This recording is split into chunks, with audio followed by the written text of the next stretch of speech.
This is my overview of my brand book for the Paw Society, which is the rebranding of Four Paws, which is a non-for-profit organization that advocates for wildlife endangerment and the rehabilitation and respect of all animals. This is just the contents page, and these are the definitions included in the brand book. These are my logo types and letter marks. They move forward to figure marks and then combined marks, and then combined marks that are relevant to my brand or like Nature Conservation Network page. This page graphically represents where my brand stands amongst other brand marks and logos. The clarity and familiarity sort of go hand in hand, and you are more aware of these brands.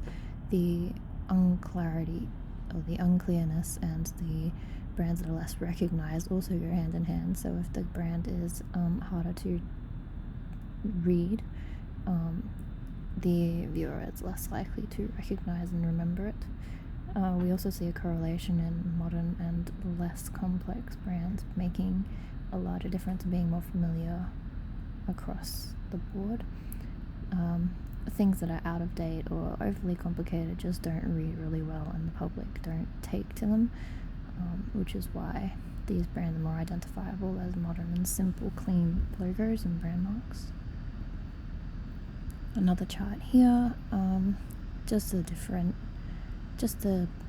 display the differences in logo types and brand marks, like the ones that are type focused as opposed to the ones that are image focused and graphic focused, and then what the organizations do, and that these people represent a specific area of wildlife endangerment or rescue, whereas some do a more general, a holistic overview of wildlife and conservation. The main competitors for the Four Paws company include the World Wildlife Fund, Defenders of Wildlife, Animals Australia, the Humane Society, the International Union for the Conservation of Nature. There are many more, but these are just a few. So the World Wildlife Fund, these are just a few icons of representing them. They do a lot of campaigning, they have great ad campaigns, they do a lot of really good work, and they have a lot of their logo is really well recognized because of their brand.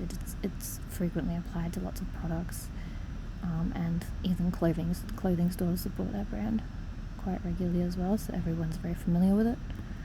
The Defenders of Wildlife have a similar take. They also have a gift shop on their website. They are very actively asking for donations, and they are very community focused. They mostly focus on North American animals and habitats, but the animals they look for are really wide ranging as well. The ones they look after, sorry.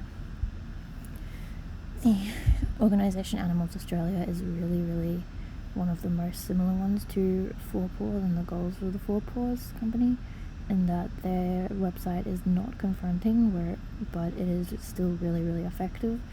They still have images of animals in cages, but they take a different approach in that it's not dramatic and scary and sad.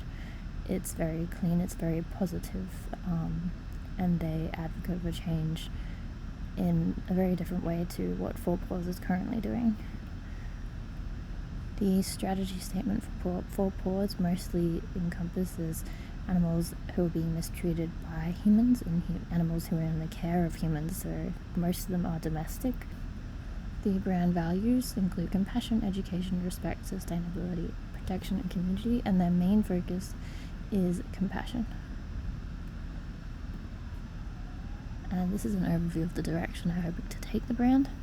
It's more of a friendly, vibrant feel. It's more comforting. It's still confronting in some ways, but it's more of a positive outlook on what you can do to save the world and why the animals are worth saving. In brainstorming a new name, this is how I came to the Paw Society. I think it's similar. It takes some of the old concept with it, but it brings it into the newer century.